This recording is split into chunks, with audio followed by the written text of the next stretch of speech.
Hi, junior bird enthusiasts and junior ornithologists. It's Miss C from the East Cleveland Public Library. Welcome and welcome back to another story time. Well, we're outdoors today because I wanted to invite you to go on a bird watching adventure with me. If you look closely in the city where you live, and if you listen, you will see a lot of different bird species all around you. And if you look closely on the pages of today's story, you'll see a lot of different common birds. Today, we're going to be reading Ruby's Birds, written by Maya Thompson. There's little Ruby, and she has yet to notice all the different types of bird species living around her. But you will if you look closely on the pages of today's story. So, can you help Ruby out? Can you spot all the different types of bird species hidden in today's story? You can? Well, that's great. Let's begin. Ruby's Birds, written by Maya Thompson, illustrated by Claudia, Davila.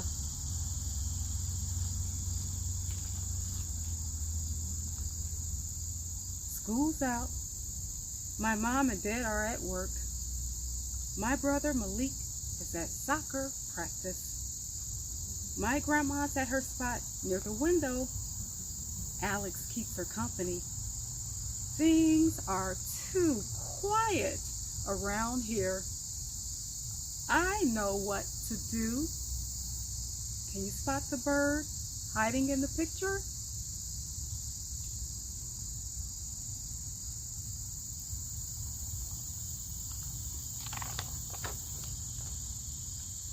I play the piano, the piece my parents say is very grown up. I practice my dance routine, the one Malik calls stomping. I talk with Alex in a secret language Grandma taught us. I sing at the top of my lungs the song I made up by myself.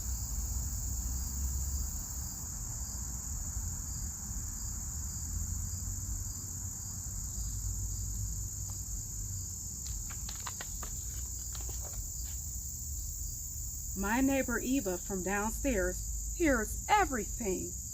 She calls up from her window, "Ruby, wanna go to the park?" "Yes, yes, yes, yes, yes," I sing.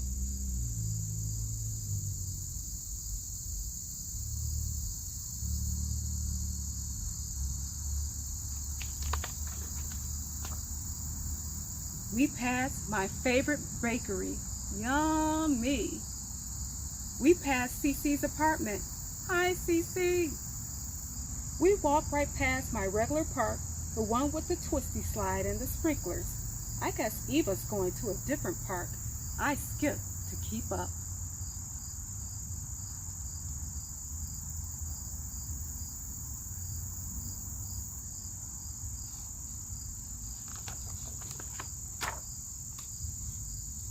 I follow her all the way to Central Park, where my parents sometimes take us on Sundays when we're all dressed up.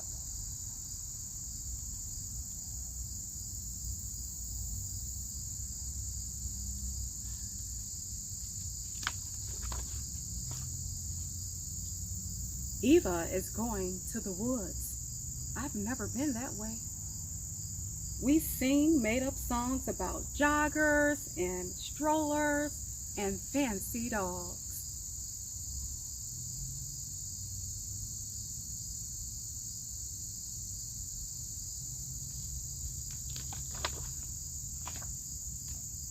Suddenly, Eva stops. She looks up. She is listening. I quiet down and listen too. What's wrong, I wonder? I hear a police car, a plane, some barking.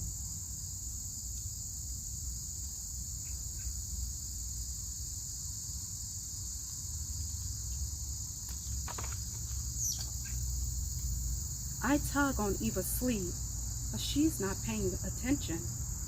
She holds her binoculars up to her eyes. She's frozen like a statue. And then she smiles, a huge smile. I wonder what she's looking at.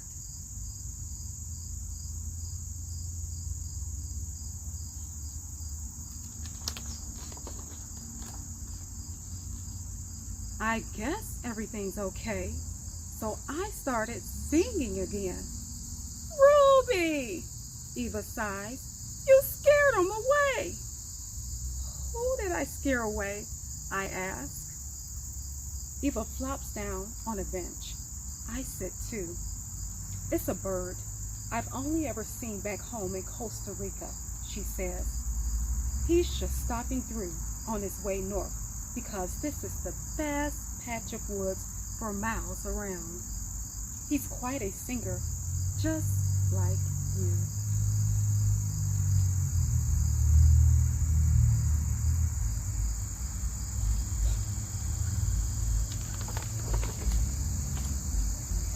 If you stay quiet, we may be able to find him again. He's a golden-winged warbler. I nod. I don't say a word or sing a word either. It sounds like something from a fairy tale. We move carefully. We're serious. We pay attention. We watch for tiny movements in the leaves. We try and try. No luck today, says Eva. But now you know what to do.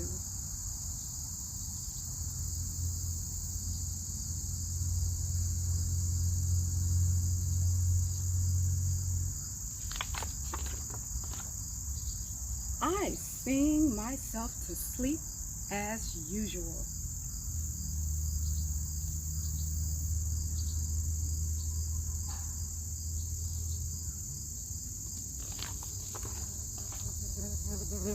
On Sunday morning, I beg for a walk to Central Park. Malik's not interested, but it's family time, so he has to come anyway. We pass the bodega, we pass the theater. I sing my song, my family listens along.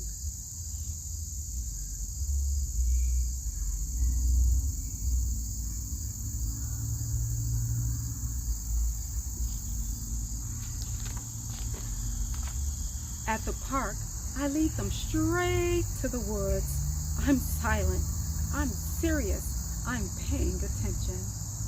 I hear a rustle in the leaves. Shh, I say. Just like Eva, I'm frozen like a statue.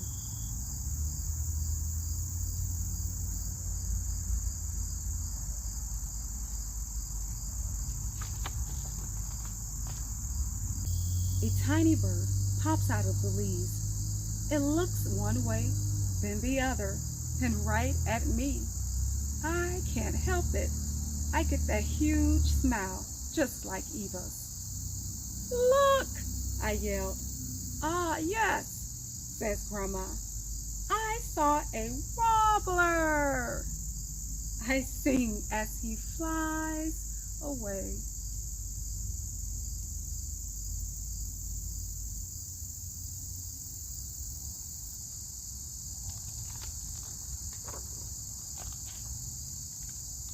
The end. Now it's time for a few bird watching tips.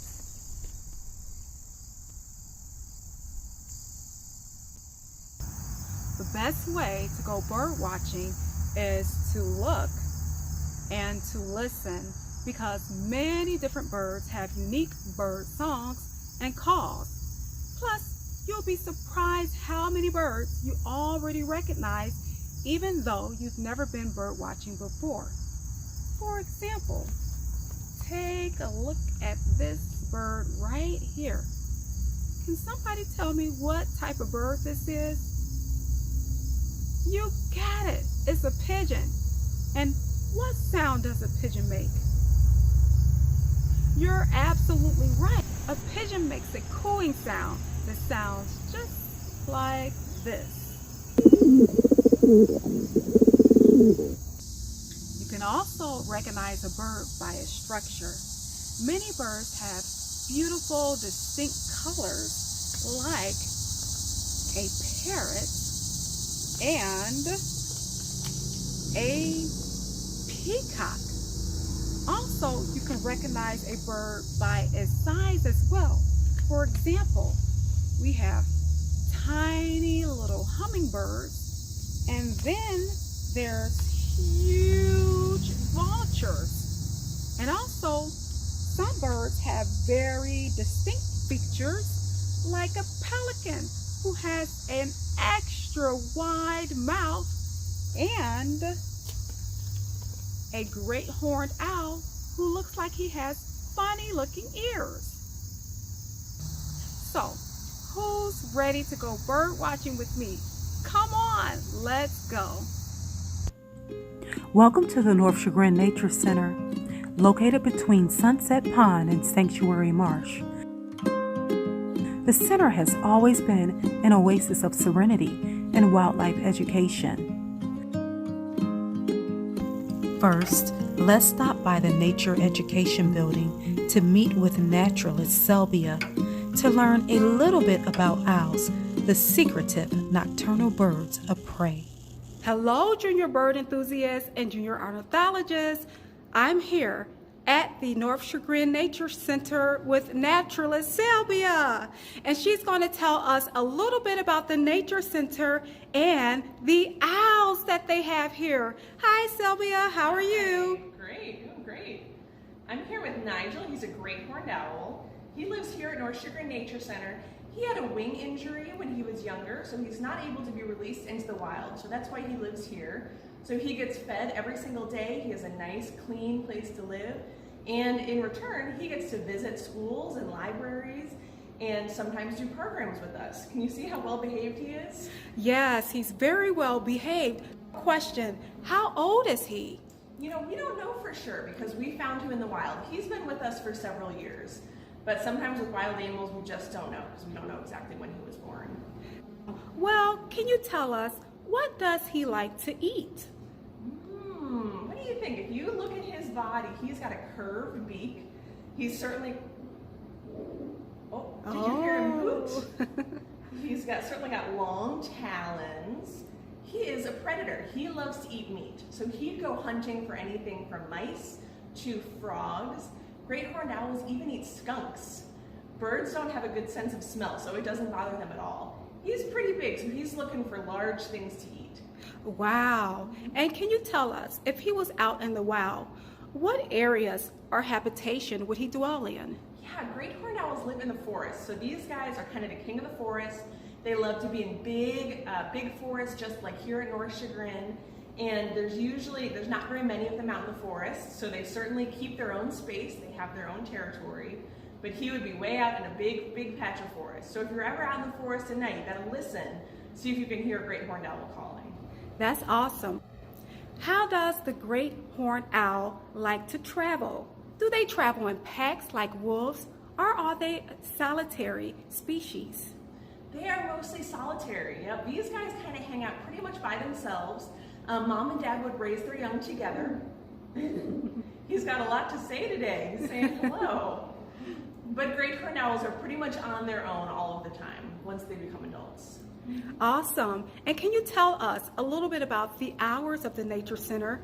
And if anyone would like to visit, what would they do? Sure. So North Chagrin Nature Center is open 9:30 to 5, 7 days a week. We're open every weekend. And there's lots to do outside, even if you come when the Nature Center is not open. So we have all kinds of animals that live inside. We have turtles and fish and frogs and snakes. And outside you can visit our owls. They have their own outdoor area called the Aviary.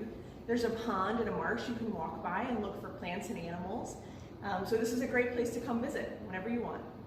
Thank you, Sylvia. Thank you, Mr. Owl. Currently, the owl aviary is home to 3 species of owl.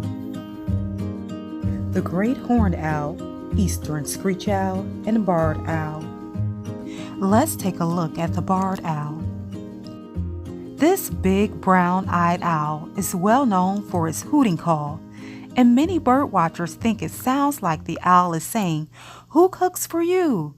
Who cooks for you all?" Let's take a quick stroll across the beautiful Sanctuary Marsh Boardwalk. The marsh is a great way to explore a host of waterfowl throughout every season, and is a birding enthusiast's dream come true. Patient bird watchers might spot ducks, herons, egrets, or a few frogs croaking on lily pads. I think I've spotted a great blue heron. Let's have a closer look at our feathered friend.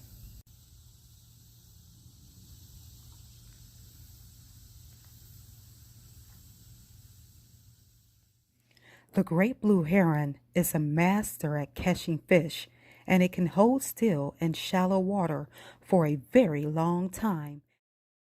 Then out goes its long neck and bill, and the fish is quickly caught in the blink of an eye.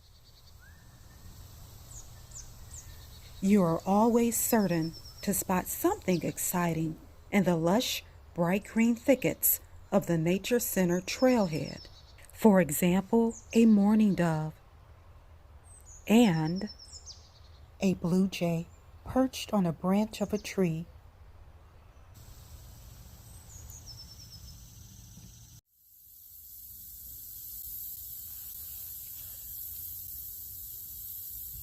Sunset Pond is truly a nature haven and popular area to observe waterfowl.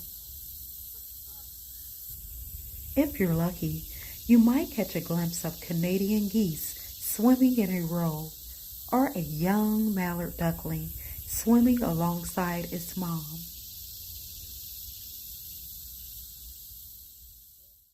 Wow, what an amazing day filled with spectacular sights.